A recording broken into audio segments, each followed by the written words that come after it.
Hello everybody and welcome to the first pole position podcast of the season. Yes, the season has finally come. I'm super excited to be doing the first podcast of the year. Now we're only a few days away from the first race of the season in Bahrain. Of course, we've seen pre-season testing at the circuit already. In this audio version of the podcast, we will be looking at the teams ahead of the new season, obviously taking pre-season testing into account as well. But obviously we know we can't expect all the data to be correct going into the first qualifying session of the season. We will be delving into that, and we will be looking at the predictions that we've placed for the first race of the season, and of course for the actual season as a whole. I'm super excited for the new F1 season, but I'm more excited to be bringing back the Pole Position podcast. Enjoy.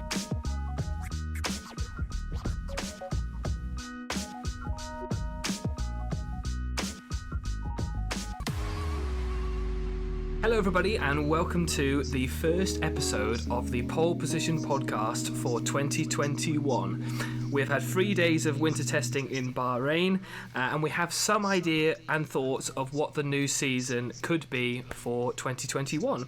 Joining me in the first episode of the podcast for 2021 is Jamie Davies. Welcome, What Jamie. up? Hello, how are you? I'm very well, thank you. How are you? I'm excited. A week to go makes you think of so many scenarios of what could happen this year. So yeah, I'm ready for this. Yeah, I mean, look, I'm excited after the first 3 days of testing. I think we've seen some good things and some bad, and that's what we're obviously going to look into in this episode of the podcast. Ultimately, we're going to start with testing. Now, I wanted to get your thoughts on the actual number of days that we had, because normally when we go to Barcelona or we go to Spain for the main winter testing, it is 6 to 8 days, and it's a lot of time, and most of the time when you're watching it, it's a bit boring, whereas 3 days is a short space for the teams and the cars to be out on track. Do you think that's a better setup going forward? Because we see more track action with the 3 days than we would in 6 to 8. I like just the weekend because all the teams are having the same amount of time to test their new cars out, and I just think the more time you have on it, obviously all the teams would probably prefer that because they learn more from their new car, and so do the drivers, and getting used to behind the surroundings again for the drivers, even for the new ones that are getting into F1 for the first time, like Mick Schumacher, for example. But I quite like it, just the one-off event, 3 days or even 2 days if they wanted to, in Bahrain or wherever it is they do it in. I think it makes sense as well to actually do it ahead of the first race of where it's going to be at as well.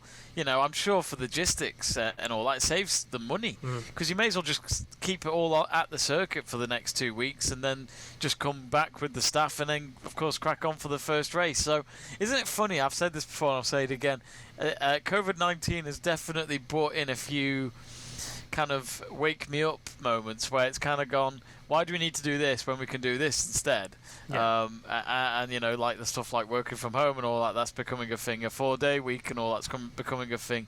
And we're seeing in sporting events that certain things can be done in such a short notice without having to actually worry so much about it. So I'm for it. I think when they had like 2 or 3 tests or whatever for the last few years in Spain and all that, I don't follow testing that much anyway, but the fact that they just did it in one weekend made me think I quite like that. You've got to make the most out of this before the new season, because there isn't a second opportunity. Yeah, and I think what was interesting, it's the first testing really that I've watched more in depth. Like you said, testing is not really a huge thing. You wait till the first race of the season.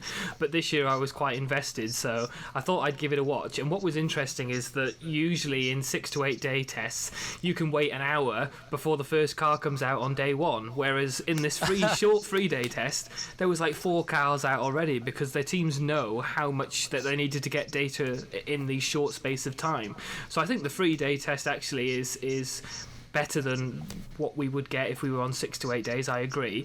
I just wanted to get your thoughts on Bahrain as the actual test location as well, because you've mentioned in that you think it may be a better thing to have the test in where the first race would be, and that's usually Australia, isn't it? If we look at what the calendar would be. Difficult for them to do because it's a street circuit. Yeah, but I just wanted to sort of get your thoughts on actually Bahrain, because for the teams, warm weather, it's not going to snow or it's going to rain like Barcelona usually has. They did have a sandstorm on the first day in the afternoon, which was quite interesting to see all the cars with the sand blasting out behind them. But I just wanted to get your sort of thoughts on, do you think Bahrain would become the main testing location going forward? Well, I remember they used to do, it was Abu Dhabi, and it still is the final race, where they used to do like testing a few days after the final race of the season. Yeah. I can't remember what that was for. I think that was more young driver testing, is it, or something? That was it. Yeah, that was it. And I think their reserve drivers would normally be part of that, and the others go home. Isn't that when Fernando did it last year as a young driver? Yeah. And Kubica as well did it the year before. I think it was when it was between him and De Resta for the seat for Williams, and they did that. They stayed behind in Abu Dhabi. So I understand. Again, it's another event where, you know, it's kind of like, well, let's just do it in Abu Dhabi because we're going to be there at the end of the season. And as I said, it's a money saver. And I think Bahrain should be the first race of the season because I think Australia's been moved to later this year. So Australia's had its fair share of being the first race. And let's not forget, in 2006, Bahrain took over. Or it might have been earlier than that, but from my memory, it was Bahrain that would at some point become the first race of the season.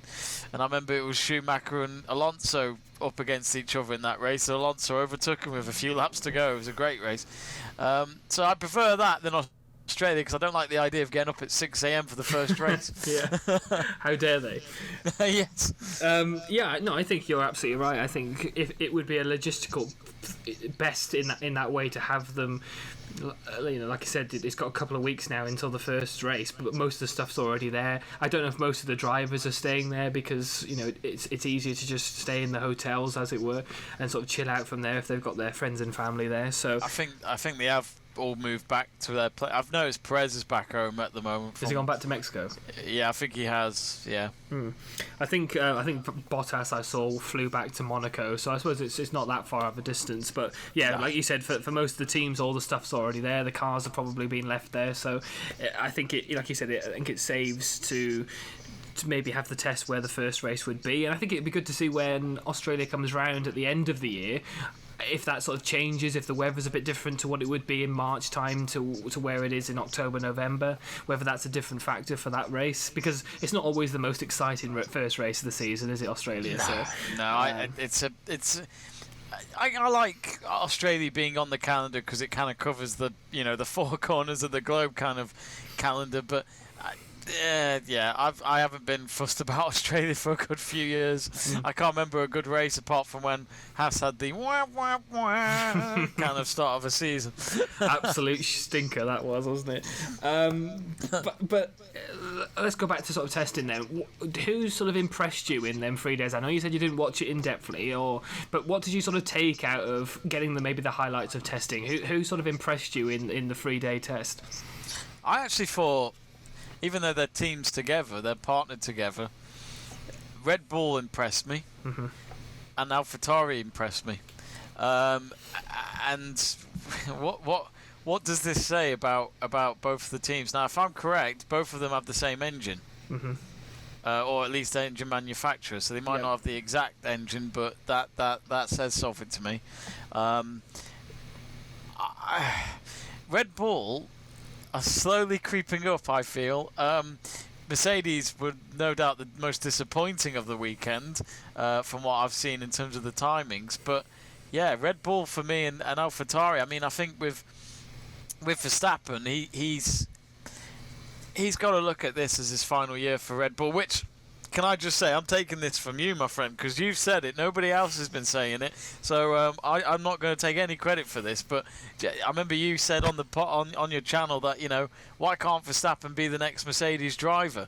And I do look at this and think maybe this is the last chance Verstappen can pay back to Red Bull. And I think with Christian Horner, it's like in football, you've got a Messi in your team. Make the most out of him before he goes off onto new ventures. So for me, Red Bull and AlphaTauri have impressed me the most. And Gasly did great on the weekend, from what I saw. Yeah, in terms of Verstappen, he's got a performance clause in his contract that Christian Horner talked about a couple of weeks ago, and he said that he's hoping it wouldn't be used, but I think it was performance related in regards to Honda. But we know that Verstappen signed his contract wanting to win the World Championship with Honda, but obviously that's not going to be happening unless it's this year, because they're pulling out at the end of this season.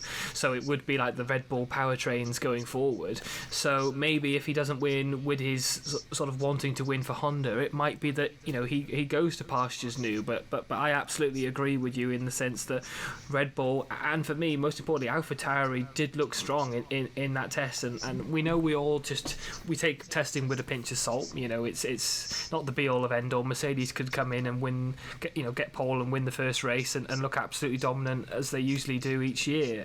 So it's not the be all and end all, but they did look strong, and the car looked more stable in terms of Red Bull. The back end wasn't flinging about like Albon and Verstappen had last year. Albon looked like he'd struggled in the first testing and the first couple of races to get a hold of the car.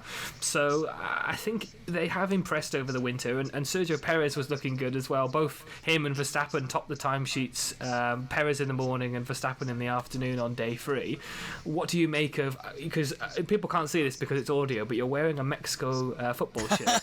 So in regards to Sergio Perez, obviously it's great that he's in a top team, could get race wins, could win the championship this season. He's first season. Don't mislead me. First season with Red Bull, it is a possibility. What do you make of his integration into the team already? I'd love to see that happen, but I just can't see him getting looked beyond Verstappen. I think unless Verstappen really screwed up his races and the car wasn't on his side in terms of technicality, then Perez has a shout, but I can't see it happening. I think for Perez, him would be a good season if he gets top 3, top 4 in that Red Bull. If he goes lower than that, in which Red Bull have got the results in them to compete in the podium places for most races, it might not look good for him. Let's not forget, he's only got a 1-year contract. So I think with Perez, I remember when Perez started out at McLaren and there was this Sky Sports F1 interview with him and Jenson Button. And it was Natalie Pinkham and Simon Lesenby playing pool with them at a pub in Woking or something like that. Very fancy pub. And Perez clearly couldn't play pool, so it was clearly a don't quit your day job kind of moment. And I remember when they asked Perez, what's your ambitions joining a team that is clearly competitive, they say. And Perez straight away said, I want to win the World Championship. And that's the ambition you should have when you go to a big team, and I'm sure it hasn't changed this time. But I think with Perez, he seems more starstruck, doesn't he? I think I don't think he quite believe how Red Bull have looked into him and have actually offered him a contract. I still think it's great, but I just hope that doesn't become a thing on the track where he's got to just do his thing on the track and just remember that he's got to still get the results. And people always think that when they join a team or something, like, this is it's going to be great. No, the work hasn't even started yet. So I think for Perez, it's just to be that second support driver. I think Red Bull want Perez to be like the Bottas for them, where as long as Verstappen gets the wins, they need Perez to be in the podium as well if they have any chance of winning the Constructors' Championship, because I still think Mercedes are the team to beat. I'm sure Mercedes have had testings over the last few years where it's been a bit hit and miss, but let's be honest, the race is normally the opposite of what we get in testing. I remember 2 years ago, Ferrari had an alright testing, they did better than Mercedes, yet in Australia the race pace wasn't even there. So it's a big difference. People need to remember as well, with testing, they're just testing out the car, they're trying out the lap times, they're trying everything with the car. It's not a race. Such a different scenario. Yeah. In terms of Sergio Perez, I listened to his podcast with F1. Obviously, you can listen to that later, but please stay with us for our one. But other podcasts are available. Yeah, you can listen to that one later. But I agree. He did sound. He still feels like, I can't believe I'm here, and I agree with your point where I don't want that to be I don't know, making it worse for him during the season, that he still feels like, he can't believe he's in that position. But I'm looking forward to it. You're right in the sense that that's what Red Bull needed, because I think with Alex Albon last year, as much as they praised him and they tried to give him, or they say they tried to give him everything to make him stay, he wasn't in the positions that they needed when strategy came around. It was always Hamilton, Verstappen, Bottas, so Mercedes always had them two drivers to jump Red Bull in the strategy, so they need that second driver there, and Sergio Perez can do that. But I'm looking forward to the sense, if we get to around mid of the season and them two are level on points, and the rivalry's quite tetchy, because I think it might be with Perez being, no offence to Albon or Gasly when he was there at that point, but he should be a higher caliber driver in that seat. I just think that there might be a strong rivalry between the two, and who do Red Bull back if they're closely in the points? They had this, didn't they, with Ricciardo and Verstappen? They said let them race in Azerbaijan, and then that's what happened. And I think we learned from that Verstappen was the number one priority, and it made sense. But that's why Ricciardo left.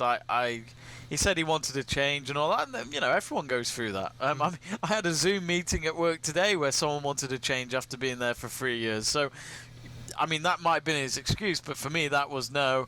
You're not going to progress in this team while that Dutchman is in the other car. So that's how I see it. And look, we'll see.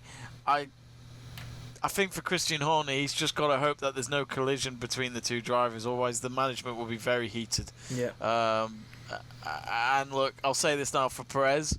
You've just been there for 2 minutes. Don't try and feel like you're number one. Just go and do your thing. He was so consistent last year. He needs to do that again, but with Red Bull. This time he's just got a car that will get him a bit further than what the car he had last year. And look, his tyre management is probably the best I've ever seen in F1. I can't quite believe how sometimes I've seen this driver at 45 laps, second, with 45 seconds or 30 seconds ahead of his opponent, thinking, how the hell is he still going? His tyres don't even exist anymore. Yeah. So, that's got to be remembered. Yeah, exactly. And in terms of, you've obviously mentioned Red Bull, but you said AlphaTauri as well. Like we said, we know they're more the sister team they're now dark horses than the sort of younger version of Red Bull, aren't they? They are the sister brand. They are obviously won a race last year with Pierre Gasly, getting stronger and stronger throughout the seasons as they progress now. Pierre Gasly again impressed. He most laps he did out of everybody on the 3 days, 237. Yuki Tsunoda, if I get his name right, surname, people always say a little bit different. Yeah, a little bit different. But he also impressed. He put in some quick actual qualifying lap times as it was. AlphaTauri look strong, don't they? Well, he was second on day 3, behind Verstappen. Yeah, and that said to me that this is interesting. Again, as I say, the race could be different, but I wouldn't be surprised if AlphaTauri can get a couple of wins this year. Mainly because of Gasly.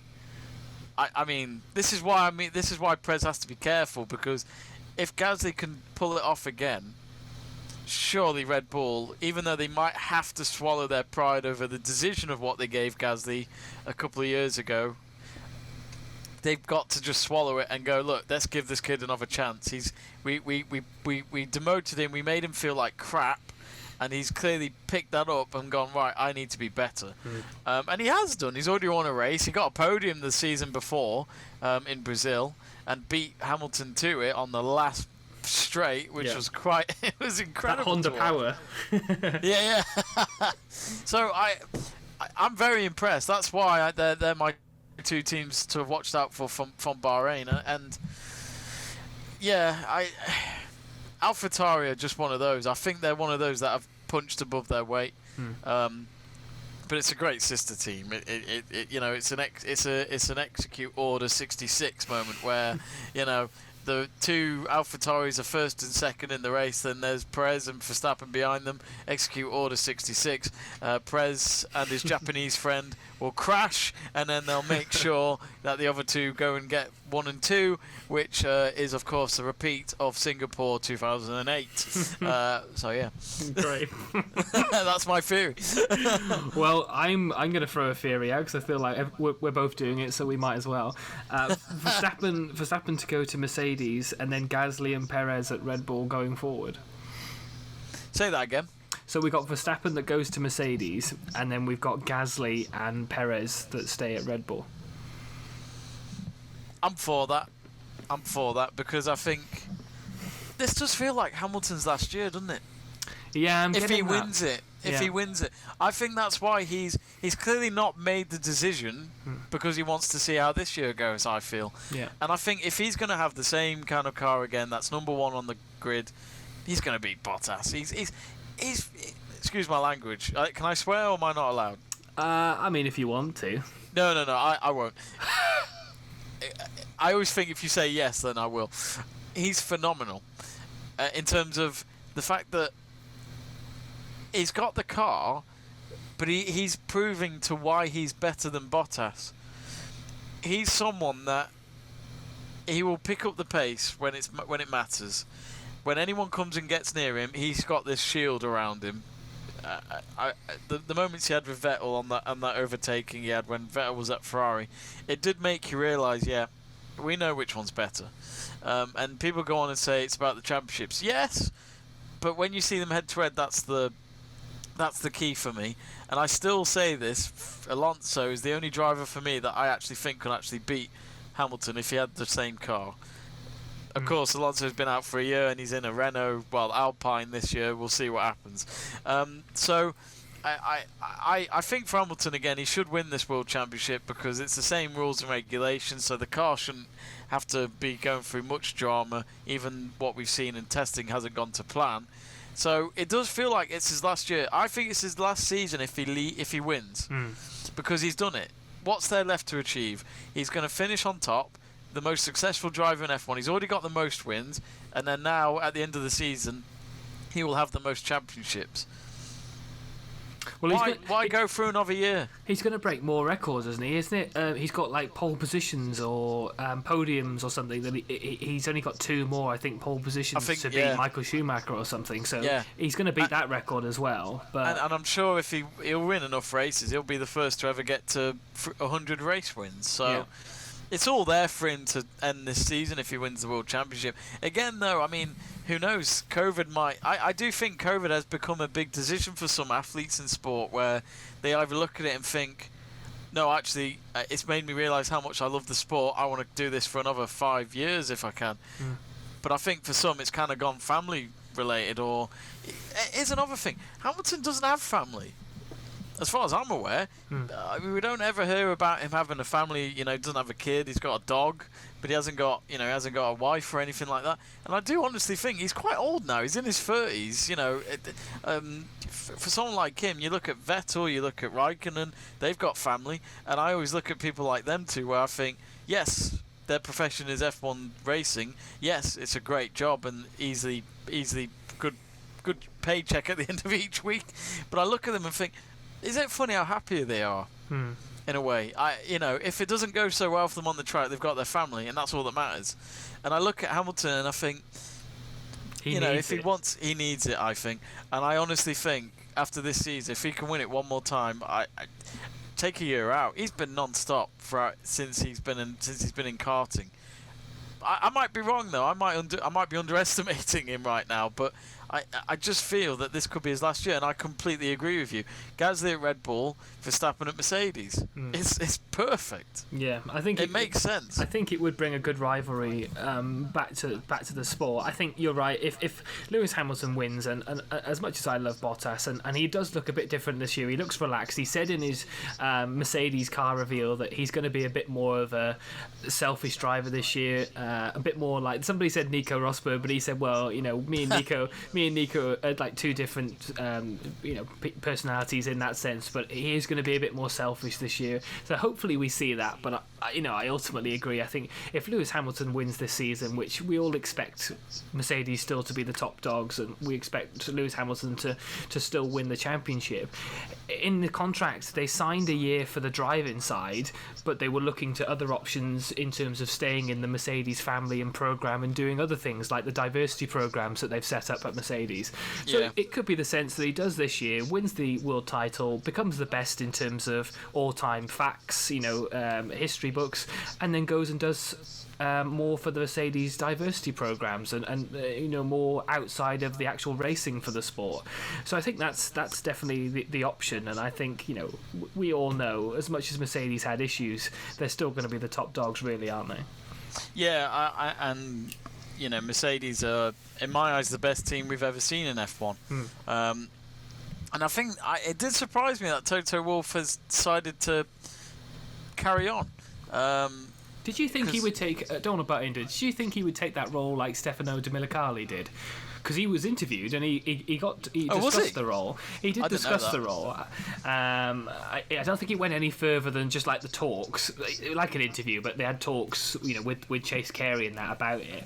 But he didn't go any further than that. Did you think like they've been so dominant and with the regulations, he might go somewhere like that and become like Ross Brawn, head of the sport? Because his management style has been key for Mercedes, really, isn't it? Toto Wolff's a great example of management.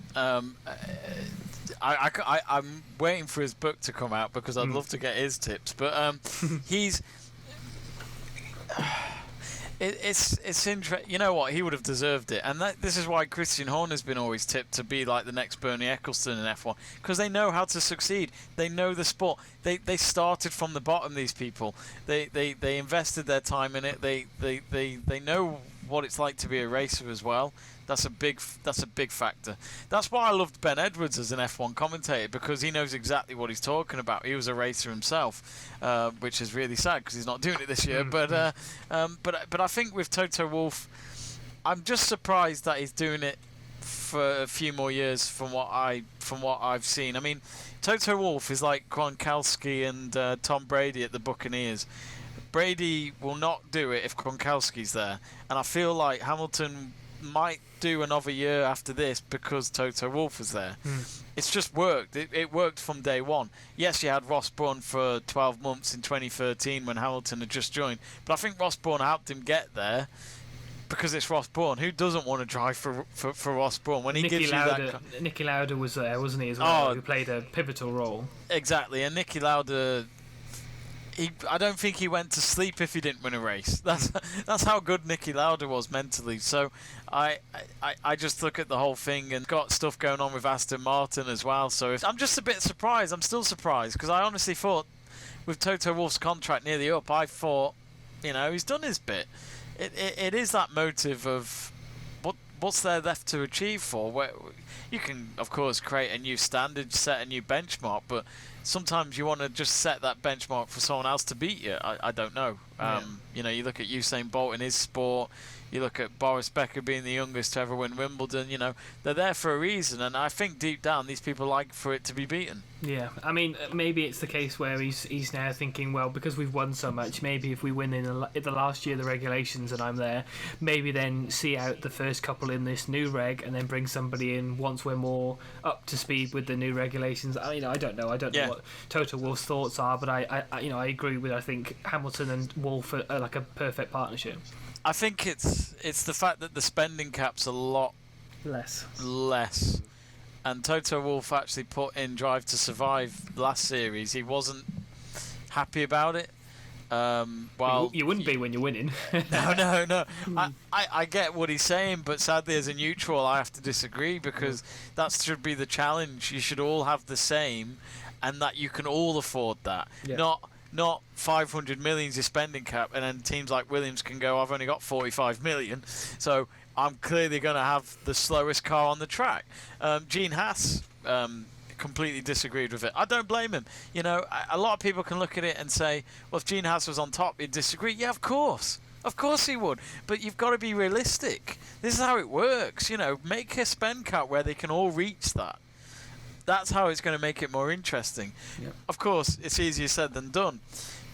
But I think for someone like Toto Wolff, if he is the great man he is as a team principal, then he should just accept it and get on with it. And this is why I'm surprised he stayed, because I honestly thought the fact that they agreed with all that, he would just go, look, I'll agree with it, but I won't be there.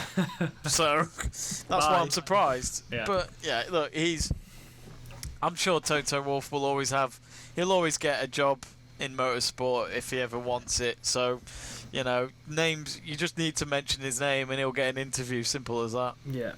I think, and like I said, we've already mentioned it, but we think Mercedes are still going to be the top team to beat, really. I'll be surprised if they don't win it. I'll say that. But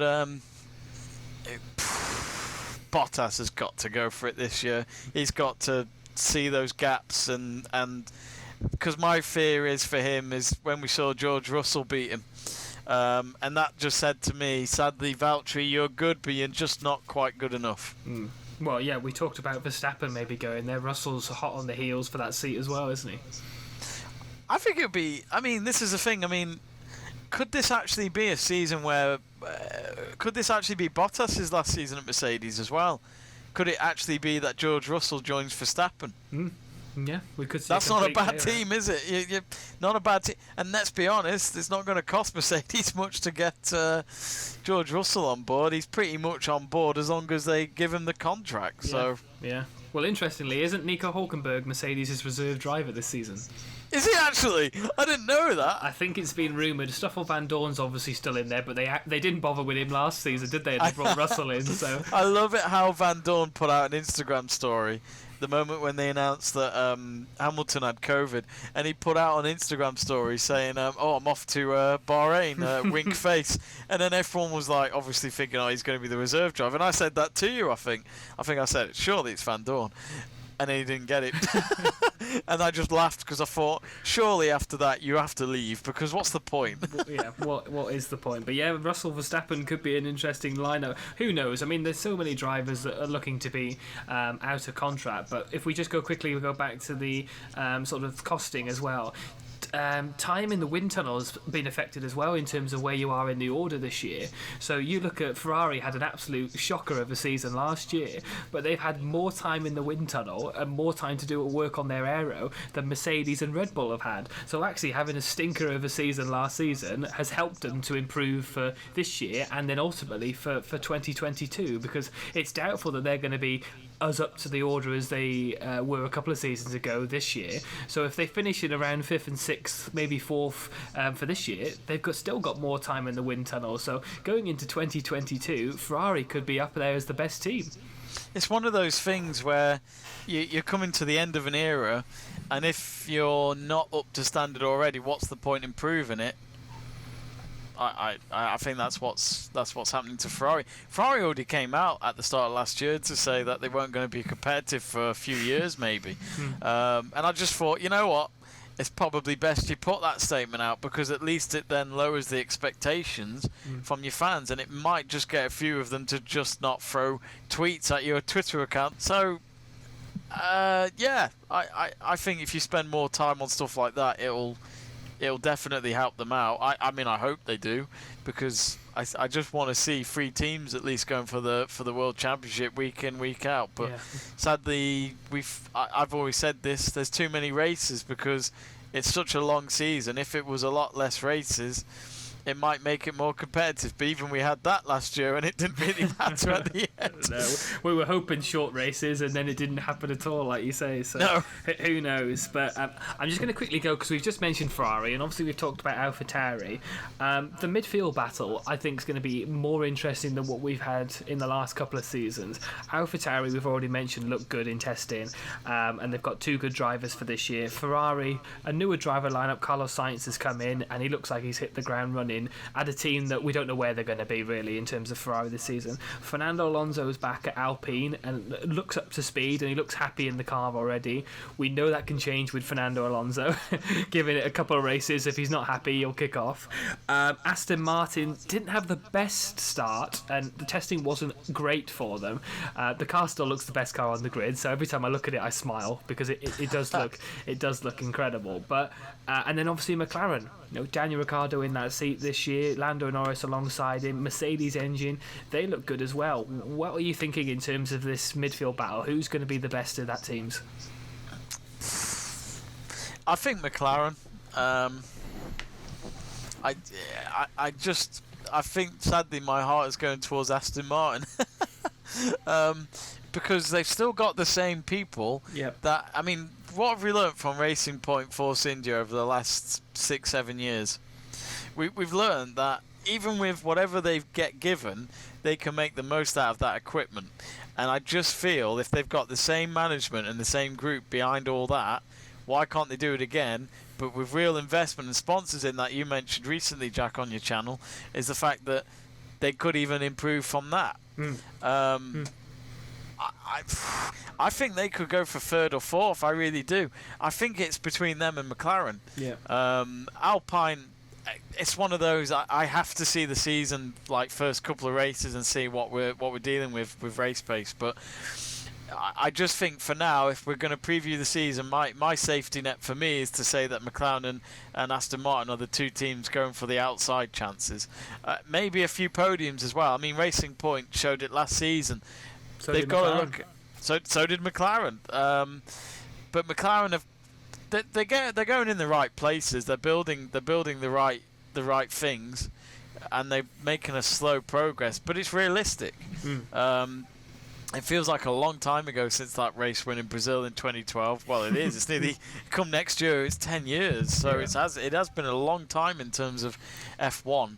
But this is what I always say about management. You can't just expect it to happen overnight, and you've got to lower your standard to improve and put yourself over that, and then actually get the hopes going for the people in the team. Be realistic, lower the standard, get over that, and then set a new one and get over that. Yeah. Simple as that. Yeah, and I think that's what Zach Brown and the people at McLaren have done really well. I mean, Ron Dennis always used to set the bar so high, didn't he? And Zach came... Zach Which came was good in the 80s. Yeah, when you've got that, the McLaren Honda at that time, and the McLaren Mercedes with Hacken and Coulthard and that, they were like the pinnacles. They were the top, weren't they? I think Zach Brown came in and just went, we're setting the bar way too high in terms of where we are. And he said, look, let's just progress year on year. Like you said, the driver lineups have developed over the year. As much as I love Jenson Button, I think, with him wanting to start a family and that, they look to drivers that were a bit more hungrier to progress the teams. So they brought him in. Fernando, obviously, like you said, departed. And I think it's just a scale. Sainz and Norris have done, superbly well in these last couple of seasons. Daniel Ricciardo's come in, a race winner. And I think if Mercedes and Red Bull have issues or they collide or something during the season, like that team can win races this year. And same thing with Aston Martin. Just seeing Sebastian Vettel smiling, we haven't seen Sebastian Vettel smile properly in 18 months. He looks really relaxed. I think it's another standard. There's no expectancy, I don't think, from him anymore. Not in a bad way. It's kind of you've left Ferrari now, which is the biggest team in F1.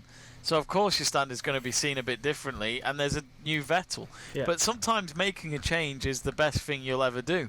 And I think that's what Vettel's done. He's made the right decision for me. He couldn't do another year in Ferrari. But, I don't think the Ferrari fans or the team would have liked to have had him for another year because they've got to focus on Charles Leclerc. So, look, I've said this now about Danny Pedrosa, who was in MotoGP. He was once a world champion, and then he became more of a secondary rider, and but he stayed at Repsol Honda, and he didn't have that aggressive type where he was happy to just support the team. I think with Vettel, it's been kind of that, but I think with him, he's looking at a new adventure to probably make him still love the sport, because I remember I was speaking to my dad about it. It felt like he wanted to be with his family more than be on the track, so maybe something had to change, and I think he's done the right thing there. Yeah. In terms of McLaren, I completely agree with what you're saying about Zach Brown, because I think Zach Brown, I look at him and think of him as a leader. I think if I was working under Zach Brown, I'd think I'd actually want to work harder for him. He seems to have that motive, unless there's stories we don't hear about in the garage. But I think Zach Brown's a great ambassador for McLaren Racing at the moment. Yeah, all you got to do, and I listen back sometimes, and it's hilarious. If you go to Abu Dhabi last year when they crossed the line and they finished third in the constructors, when you're listening to the engineers talking to Carlos and Lando, all you can hear is Zach Brown in the background going, yeah. You can hear him like truly celebrating because they've achieved like third in the constructors for McLaren, who for the last few years have just been trundling around in like 5th, 6th in the championship, was huge. You know, that financial investment for this year, and more importantly getting that financial investment for 2022, it was huge. So I think it's only going to go well going forward. Having that bubbling relationship between Ricciardo and Norris is only going to help. I think for like marketing's going to go wild with them two, really, let's be honest. The marketing team are going to love that. But yeah, I agree with you. I think McLaren third, Aston Martin fourth. I think that could be the closest one, and then Alpine and Ferrari. I'm still not sure on Ferrari, and Matteo Binotto have said they've made improvements with the power unit, but they don't know to what extent. So I think Alpine and Ferrari will be probably battling each other more, but I think Aston Martin and McLaren could be an interesting fight for that third place in the constructors. But yeah, just quickly going on to some points. Like I said, Pierre Gasly was the driver with the most laps. Gasly did 2:37. Kimi Raikkonen did 2:29. For somebody that only thinks this is a hobby now, that he's putting in a few laps over testing, isn't he? That's what I love about Kimi. You don't think he cares, but he really does. Yeah. He's a racer, isn't he? In terms of Mercedes, they were only managed 304 laps altogether for the 3 days, and when you consider Gasly did 2:37 on his own, it just shows how much less running Mercedes had than others.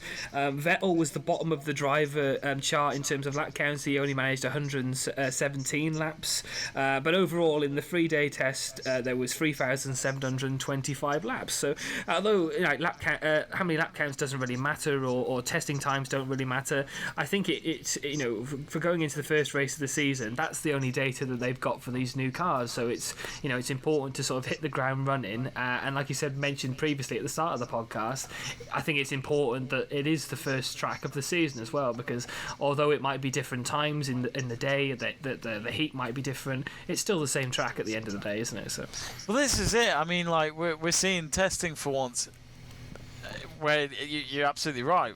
We're seeing similarities that we could see in the first race, and that's why I quite like it, because it might give you more of a sneak peek than what we've had over the last few years. So, we'll see what happens.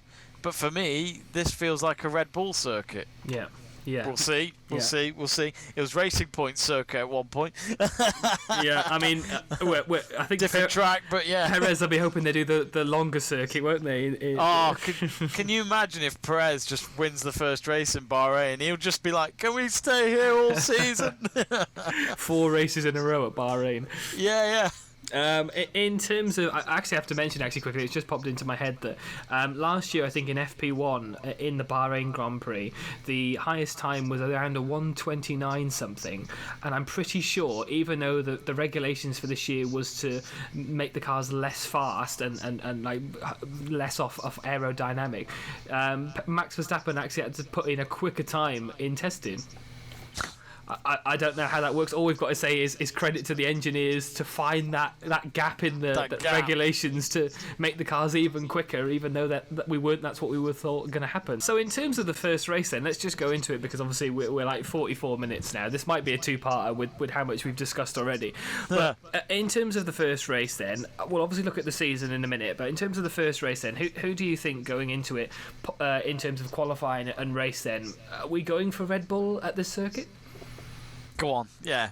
Shall we? I'm going to say it just because I want to see a non-Mercedes win in the first race, just to make it interesting. Let's not forget, in 2018, Ferrari won the first 2 races in Australia and Bahrain. So, it made it very exciting, at least for first half of the season. So let's see if it can happen this year with Red Bull. So I'm going to go and say Red Bull. I'm only saying that because of testing, and I think it's fair because it's on the same circuit. So, and the conditions are going to be pretty much similar because it's only a 2-week gap. So, yeah, I'm going to go with Red Bull, and I think for the neutrals, this is exactly the start they want. I'd expect Verstappen to be ahead, but Perez has had podiums in Bahrain. He's won a race there. Why can't he win it? Let's see what happens. I'm pretty sure already. I'm not 100%, but I'm pretty sure in the last video I did, and I'm going to have to stick with it now, is that I said Sergio Perez to win the first race this season. Well, I'll take that because I've got my Mexico shirt on, so I'll wear this for the next 2 weeks to bring me good luck. I won't wash it. Non-stop.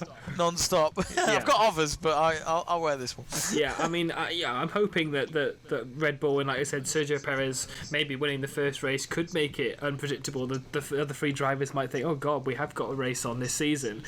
Put, can we have 4 drivers challenging for the title this season? No. You don't think so? Too long. The season's too long. Do you think Mercedes just will because of that? Yeah, Mercedes will pull away at some point during the season. They're too experienced. They know what they're dealing with. I think you're talking about a team that will always have someone at the top, but you might have the second driver, Bottas, who will be second, third in the championship. But that's it. Yeah. This is why I'm looking forward to next year, and I'll be happy with this year to finish. Because there's going to be changes next year. Let's hope so. I mean, let's hope so. So, all right, Len. Let's just say this then. First race of the season for you. Who wins it? I've already said Perez. What's your thoughts? Go on, Perez.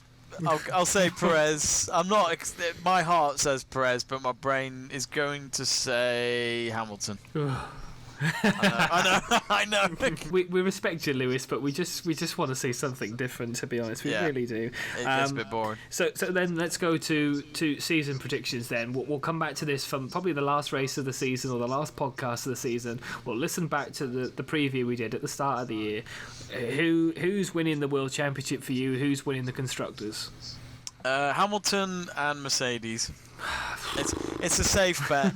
It's a safe bet. I mean, again, I'd love to be challenged on that from the other teams this season to, if they hear the podcast, Jamie, you're wrong, we're going to do it instead, then do it on the track. But look, if this was next year, I wouldn't even know where to start because we're into a new territory. But I can't see the big differences. As I've said, the season's even longer than last year. Well, last year was short, but the year before that it was long. Mercedes have proven that they can do it all season long, and I don't think any other team have that energy and standard. Yeah, unless Red Bull's improved their reliability, normally Mercedes are bulletproof, aren't they, in terms of their reliability over the year? And I agree, unless we see like Valtteri Bottas accidentally breaking down in Monaco to screw up Hamilton's last lap in qualifying, like we've seen Michael and Nico do in the past, then I still feel... Michael Schumacher, what a race that was. Well, Nico did it. Nico said he broke down, didn't he, in Monaco? Yeah. It was so obvious. Unless so obvious. Unless we see Valtteri do something like that this season to really like get into Lewis Hamilton's head, then I agree. As much as I want to see Bottas battle Hamilton, and I think we're right in saying it could be Valtteri's last year.